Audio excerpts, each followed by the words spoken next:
¿Se ve bien la presentación? Sí, Buenísimo. perfecto, Cari. Perfecta. La tenía en otra diapo. Bueno, les voy a presentar un poco lo que estuve haciendo, cuál fue mi participación en un proyecto CSIC que tuvo lugar el año pasado y que probablemente sea alguna otra edición este año o en años próximos, que es sobre cómo se trata a los inmigrantes en la prensa uruguaya. Y también les voy a contar un poco el proyecto y después cuál fue mi trabajo en particular.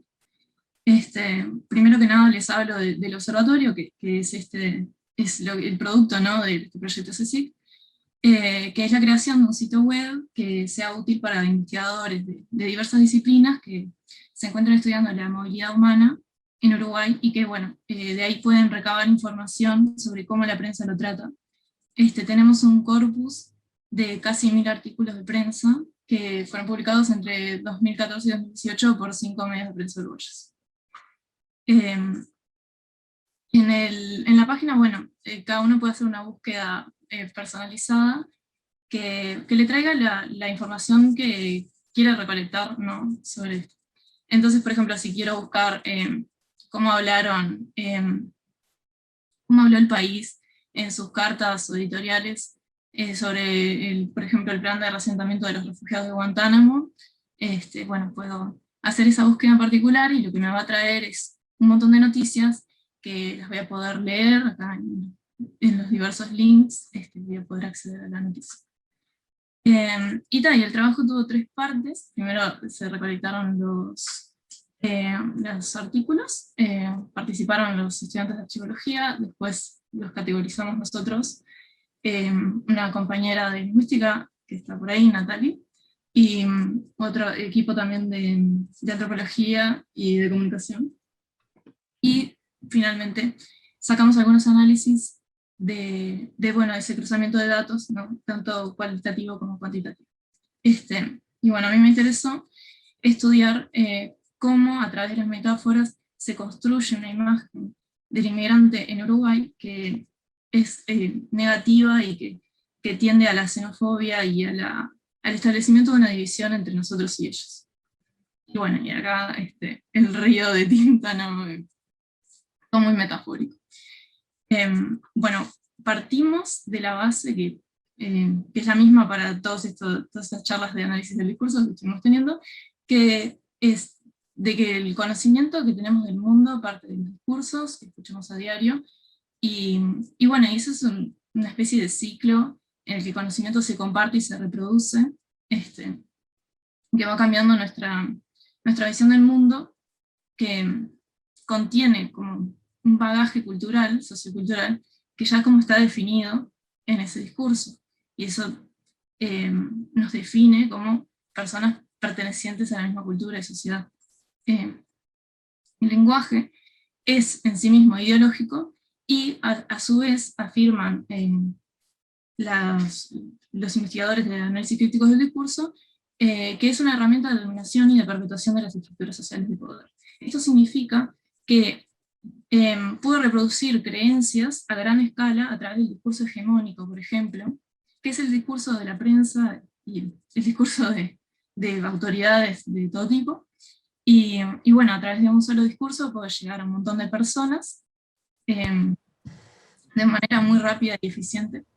Y bueno, y eso lo hago a través también del poder, ¿no? Si soy alguien que ostenta determinado poder, puedo transformar las creencias quizás de las personas que me escuchan. Y bueno, por eso traigo acá la cita de Wodak, que dice que el lenguaje tal es el poder propio, que obtiene su poder por el uso que las personas poderosas hacen de él, y de Mayer, que sostiene que el objetivo del análisis crítico del discurso es hacer explícitas esas relaciones de poder, que es lo que bueno, estoy haciendo ahora. Sí. No hay discursos neutrales ni objetivos, es lo que sostiene esta corriente de investigación, que es el análisis crítico del discurso. Y bueno, el conocimiento preexistente que tenemos es el configurador de nuestra ideología, y Y así nace el racismo, ¿no? Nace de los discursos, que son la causa de que exista la marginación y la discriminación a los grupos minoritarios. Después también me interesó estudiar cómo se configuraban los titulares, porque, bueno, es interesante atender a la selección de noticias que hacen los medios de información, que distribuyen es decir, su objetivo es distribuir información de manera más eficiente y rápida posible. Y para eso tienen en cuenta que los lectores, a los lectores les va a llamar la atención determinadas cosas, o quizás van a dejar la lectura a medias. Y bueno, por eso ubican la información más importante en determinadas partes de la noticia. Pero también, por ejemplo, en estas partes. El titular, en la bajada y en elementos destacados, y quizás en los primeros párrafos también. Es decir, la información más importante se va a encontrar ahí. La, los medios de información realizan una selección que es de las mayorías hacia las mayorías. O sea, desde el discurso hegemónico hacia la mayoría de la sociedad, porque, bueno, la mercancía que ofrecen es esa que va a comprar la mayor parte de la gente, y lo que es información relevante para la mayor parte de la gente tiene que ver con la identidad de la mayoría. Entonces termina siendo un producto bastante hegemónico de la información. Y me parece muy importante rescatar esta cita de Foncuberta, que es una comunicadora española, que dice que la mercancía que ofrecen los medios son hechos e ideas que afectan a nuestra percepción del mundo y en gran medida a nuestras acciones. Así que a través de ese discurso, lo que yo puedo hacer es afectar eh, las creencias y las acciones de otras personas, y de esa manera reproducir estructuras de poder existentes en la sociedad. Y por último, quiero rescatar un poco la importancia de la metáfora, porque si nos atenemos a la definición de discurso de este autor... Hola, ¿escuchás ahí, Juanjo? ¿Cómo estás? El discurso, él lo define como el fluir de conocimiento de una sociedad. Es decir, que cada discurso, como venía diciendo, trae determinado conocimiento consigo, y este se reproduce a través de los discursos. Y bueno, las metáforas son este poderoso aparato argumentativo, como dice él, porque son los símbolos que están en ese fluir. O sea, conforman ese conjunto de símbolos colectivos, y bueno, él dice que las metáforas son muy poderosas porque son capaces de provocar aceptación y sensación de realidad, como que, bueno, yo digo, bueno, puntualizo con una metáfora algo y crea como que me lo crea más. Entonces, bueno, la metáfora ha sido muy estudiada para las migraciones, y no es la primera vez que se hace esto. Nosotros nos basamos en un libro... Hola, perdón que interrumpa. Sí, disculpen, estamos terminando la jornada de estudiantes de lingüística, les pedimos 5 minutos para redondear. Bueno, yo tengo que dar clase a las 8. Sí, te enviamos un correo por eso. Bueno, no lo recibí. Espero entonces. Muchas gracias. No, gracias. Bueno, como decía, la estigmatización de los inmigrantes, referida a las metáforas, ha sido muy estudiada, y nosotros nos basamos en un libro que tiene un compilador español, un investigador español, y bueno, en el que participa Van Dijk, por ejemplo. Y nada, eso, que bueno, este investigador Santa María dice que la forma en que se tratan y piensan las migraciones es en gran medida cosa de metáforas, y va a establecer 4 tipos de metáforas en las que se clasifican las migraciones. Pueden ser las metáforas que tienen que ver con el árbol, con los arraigos y desarraigos; las metáforas que tienen que ver con las aves, con los animales, con las imágenes de nomadismo; por otro lado también las imágenes de guerra, de invasión, de conquista; y por último las acuosas, las que refieren a torrentes, corrientes, avalanchas, que contienen imágenes de un flujo constante y nos hacen pensar en catástrofes naturales.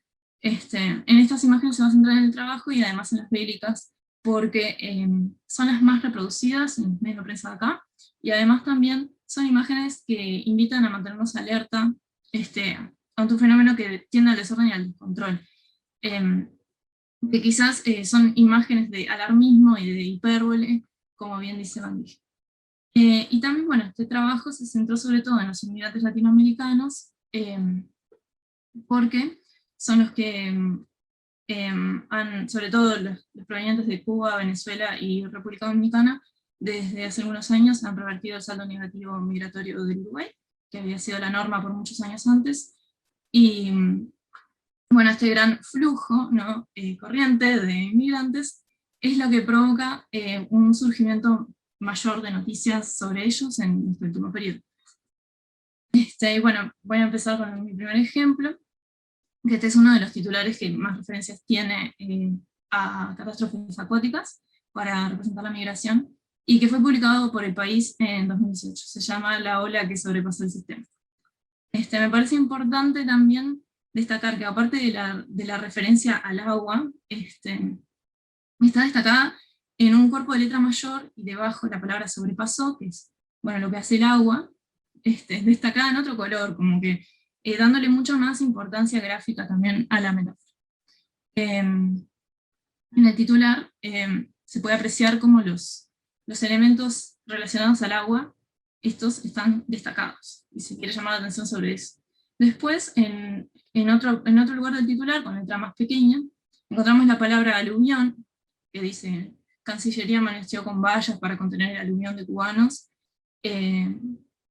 Bueno, también está esa metáfora del agua, y por otro lado también está el desborde, la llegada masiva de cubanos desbordó las puertas de Cancillería. Y bueno, es esto, ¿no? Es la imagen de la ola que hunde, arrasa, sobrepasa, desborda.